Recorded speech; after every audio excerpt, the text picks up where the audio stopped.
Introdução ao Evangelho de Marcos. Marcos não perde tempo em ir ao que interessa. Uma única frase introdutória, nem mesmo uma digressão é encontrada do começo ao fim. Algo aconteceu que mudou radicalmente o modo de olharmos e experimentarmos o mundo, e ele não pode esperar para nos contar. Há um tom ansioso em quase todas as frases que escreve. Quanto mais rápido absorvermos a mensagem, melhor para nós, pois ela é boa, incrivelmente boa. Deus está aqui do nosso lado. O simples anúncio de que Deus existe não se traduz particularmente por notícia. A maioria dos seres humanos, através dos séculos, acreditou na existência de Deus ou deuses.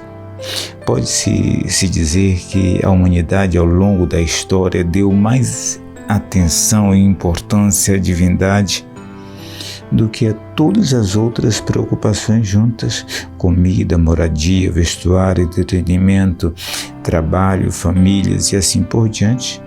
Todavia, o fato de que Deus está aqui, agora, do nosso lado, procurando ativamente nos ajudar no que precisamos, isso sim se qualifica como notícia. Pois tão comum quanto a crença em Deus é a enorme quantidade de conjecturas e boatos em torno do assunto, que resulta em superstição descontrolada, ansiedade e exploração. Assim, Marcos, compreensivelmente, tem pressa em nos contar o que aconteceu no nascimento, na vida, na morte e na ressurreição de Jesus. Seu advento, que veio a revelar a verdade de Deus a nós, para que pudéssemos viver na realidade, não na ilusão. Ele não quer que percamos um só minuto da nossa preciosa vida na ignorância acerca do mais prático de todos os assuntos: o entusiasmo de Deus em nos salvar. Marcos ainda era jovem quando Jesus foi crucificado, mas não demorou para se envolver no movimento. Sua primeira viagem missionária foi um fracasso, mas seu primo Barnabé não desistiu dele e o apoiou. Quando estava com cerca de 40 anos de idade, Marcos se estabeleceu em Roma e trabalhava com Pedro e Paulo, dois pesos pesados do movimento. Então, o desastre ocorreu. Um incêndio destruiu metade de Roma e o imperador Nero, para afastar de si as suspeitas, pôs a culpa nos odiados cristãos. Muitos deles, incluindo Pedro, foram brutalmente executados neste período.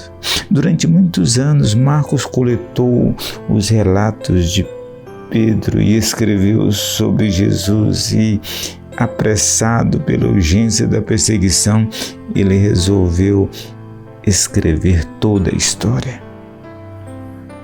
Entre os cristãos de Roma, havia muitos não-judeus que precisavam de explicação a respeito das tradições da Palestina judaica para compreender Jesus. Esses cristãos eram discriminados pelo restante do povo em razão dos graves rumores que circulavam com relação a eles. A situação piorou e os cristãos começaram a ser presos e a enfrentar interrogatórios cruéis e a morte em potencial. O registro de Marcos mostra um Deus que está do lado deles, ajudando-os, e o Filho do Homem como alguém muito humano que sofrerá por causa deles o que eles mais temiam: o sofrimento. Por volta de 27 a 30 depois de Cristo, o imperador Tibério, que governou de 14 a 37 d.C., não sabia nada a respeito de um judeu crucificado na distante Jerusalém.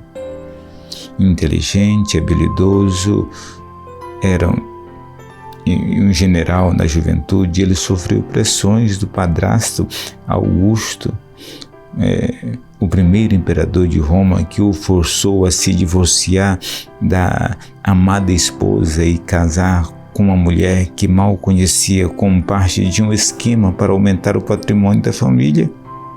Quando ascendeu ao trono, Tibério tinha 56 anos de idade e sofria de depressão. Que importava a ele o título de Filho de Deus? Quando Jesus foi executado, Tibério tinha 72 anos e vivia recluso, enquanto um ambicioso cavaleiro comandava o seu império.